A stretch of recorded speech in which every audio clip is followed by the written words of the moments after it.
Heyo everyone, it's Unfit Chaos here, and today we're going to talk about archers in Conqueror's Blade and try to help you be effective with them. Let's get started. Alright, let's get down to business. Today we're going to talk about archers. We're going to talk about the good, the bad, how you can effectively place them, and talk about which ones I highly recommend. So let's get right into it. What are archers and how should they be utilized? So first off, archers are ranged units that obviously use bows. The big effect for them is that they will do consistent damage at a distance. They can ping down enemies from very far range, and they can lay down consistent cover fire. So with that, what are they good against? So primarily you're going to use archers to go against other ranged units, such as other archers and muskets or crossbows. Also, they are highly effective against low armor units. So they're really good against low tier units, or they're really good against units that are not heavily shielded. So with that, what is bad against archers?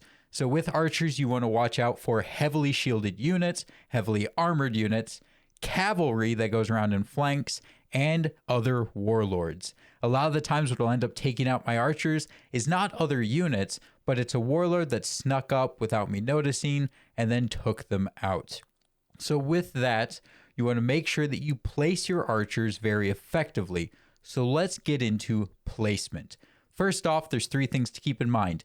You want to have height advantage, obstacle advantage, and distance on your enemies. So let's get into height advantage. Height advantage makes a lot of sense. You want to be higher than your opponents. It allows you to utilize the effective range of the archers more efficiently, and with certain height advantages such as walls, it'll also create a slight obstacle.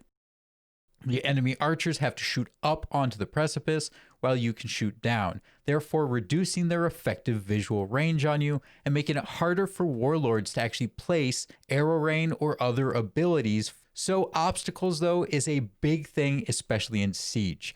With your archers, you want to keep in mind that you are trebuchet fodder. A lot of trebuchets will be used to take out archers and ranged units.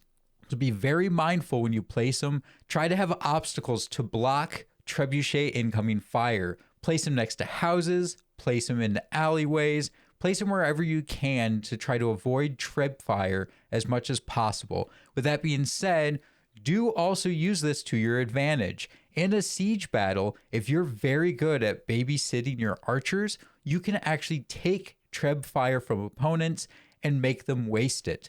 You can be ready with your archers, and the moment you see trebs starting to fire off, move your archers, and you can end up wasting the opponent's trebuchets. So use it to your advantage as you wish. Have something between you and your opponent as much as possible. Even in field battles, it can be something as simple as a fence. A warlord can easily traverse over fences, but their units cannot. Their units have to go around through the appropriate path. So it can be as simple as placing your units inside a fenced area, so that way only warlords can attack them unless they run their units the whole way around. The last thing is distance. This one is obvious. Keep a distance. But where this gets not as obvious is when you're utilizing your archers to take out enemy archers.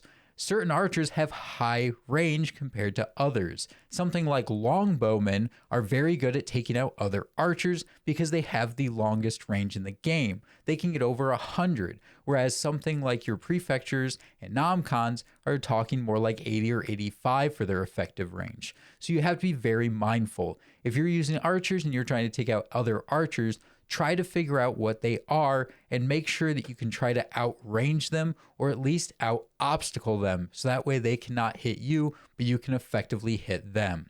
We've gone into basic placement, and we will do more in depth about this in another video where I actually play matches and explain throughout the matches what I'm thinking and why I'm placing things the way I do. Let's get into recommended archer units. First off, everyone will tell you the go-to archer unit that you should try to get is nomcons from Season 2. It is very difficult to get them because you do have to switch your season back to Season 2 and then go through it.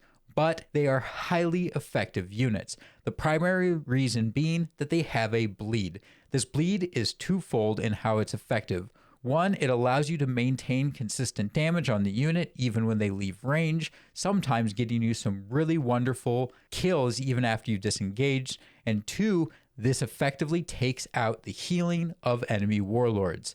Multiple times I've made this mistake when I was a newer player where I would hit my H to heal, not realizing I had bleed on me, therefore taking out my heal for a minute. That left me with hardly any health and having no way to engage the opponents while I was waiting to get healed up and take care of things. So it is a very effective ability at stunting your opponent warlords and getting those wonderful consistent damage increases. While you're at it, Prefecture Archers are another alternative. They're also a tier 3 low leadership unit, but Prefecture Archers have a couple of advantages. They have really great damage output per leadership when it comes to taking out low armor units. On top of that, they're one of the archer units that have arrow rain, which is a highly effective ability at taking out opposing archers. You can arrow rain on an archer location and get lots of arrows off to try to take them out before they take you out. The best at it though is the longbow archers. This one is not a high recommendation, but a great recommendation to look into, mainly because they are high leadership, being tier 4, and they do not do a lot of damage compared to other archer units. The thing though is that under certain circumstances, they are highly effective at taking out other archers since they have the longest range in the game. So they are wonderful under certain circumstances. I highly recommend looking into them if you really like to play archers, and I usually like to keep them on the backfield in case I need to take out enemy archers as well. So I hope this video gave you a quick rundown about archers and gave you a little bit more understanding. If you want to keep this conversation going, please comment down below or the Discord. Also, you can talk to me in one of my Twitch streams at 12:30 a.m. Eastern, Sunday, Monday, Wednesday, and Friday. Until next time, I hope to see you all on the battlefield. Oh my gosh! No! Get him! Get him! Yes! Yes!